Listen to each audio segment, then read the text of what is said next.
And we are here on AM 1360 KOHU. This is the Odds and Ends program. I'm Jennifer Colton. Here, a quick look at your Senior Center lunch for Thursday, February 23rd. That's going to be the Hermiston Senior Center. On the menu today, oven fried chicken, rice, salad, vegetable, and cake by Sun Terrace at the Hermiston Senior Center today. And now we have a very full studio this morning. We'd like to welcome into the studio with us, we have 3 seniors from Heppner. How are you guys doing this morning? Awesome. So we have Tim Gould, Emily Cecil, and Kane Sweeney, right? Yep. And then Rita here, you're the advisor with their group? Yes, I am. So you have a project that you guys are doing. Why don't you tell the listeners a little bit about what that is? So what we do is we work here with Rita, and we are basically going through social media and trying to find financial topics that relate to the seniors and maybe even older or younger students, and trying to find things that would relate to them and try to help them get through the next step in their life as they're transitioning on to college or going out on their own. We're just trying to help the students out and using financial topics to help them get there. So how long have you been working on this? This year, we started at the beginning of the school year. We take a period every day and we go down to Rita's office. So we did start at the beginning of the school year, and we've been working through this year, working very hard. So what has been the biggest thing you've learned so far? Probably being able to decide topics ourselves and then learning how to research them and teach ourselves before we can teach others. It's been challenging to find topics that we think are interesting that would also be interesting that for the whole of who we're trying to reach. And so I think that's one of the hardest things for us to do, is find things that people want to actually hear about. So what types of things do people want to hear about in this area? So we basically follow, we try to follow what's relevant for the time. So for example, like when we were super busy doing FAFSA, we would put websites or articles out about FAFSA and tips to maybe help you get through it. Or when we're getting ready, like in school right now, the seniors at Heppner High School are working on budgets. And so for us, our next topic that we're thinking about is maybe how to plan an effective budget. Or so we go through and we find what's effective and what's relevant to them now. Which one have you guys learned the most in with working to do all that information? I feel like, so we take these videos or we take articles and we post them on Facebook, and we recently made a video about the power of compounding interest, and that should go up sometime in the next couple weeks. And I feel like we learned a lot in preparation for that video because we used our own ideas and we used our own graph, and we were able to learn a lot about it and then produce that video ourselves when a lot of our content comes from other articles. So I feel like we learned a lot through that process of being able to make that whole entire video. So it's not just sharing an article you found, it's actually creating some of that content. Yes, Yes. we also do interviews of local people in our community that have advice or are really knowledgeable about what's happening with the seniors right now. When we were starting out, it was easier. As we were creating the Facebook page, we just recently created a website.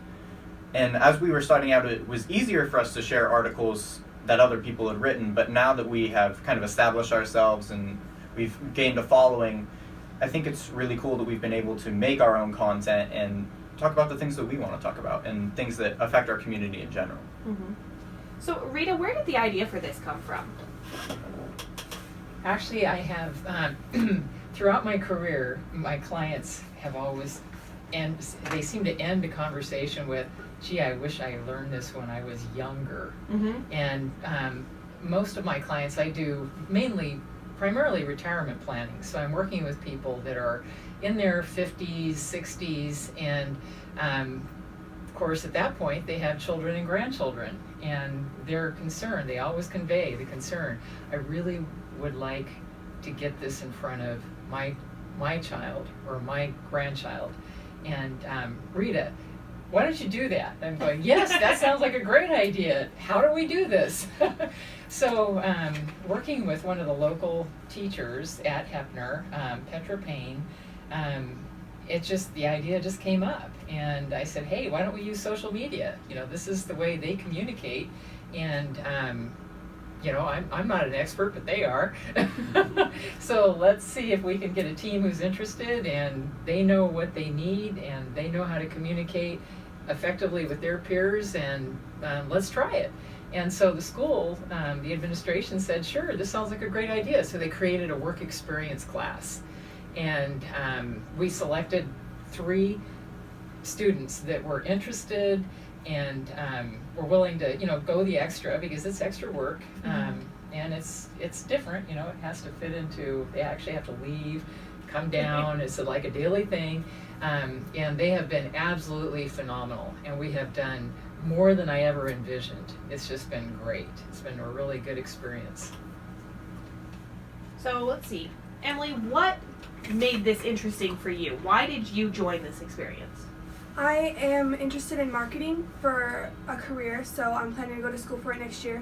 And this class came up as a marketing opportunity for Rita's business at first, and then I discovered the need for financial literacy in our community and how much knowledge my peers need to learn. And so I gained a passion for that and have really enjoyed learning and experiencing with it.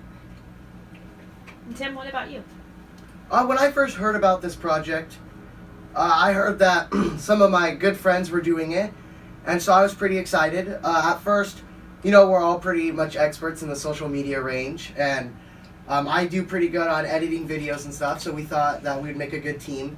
But as I got into it, I learned the need for financial literacy, and now that I've been able to learn a ton about financial literacy, it's really cool to be able to make these videos of us teaching our peers about financial literacy now.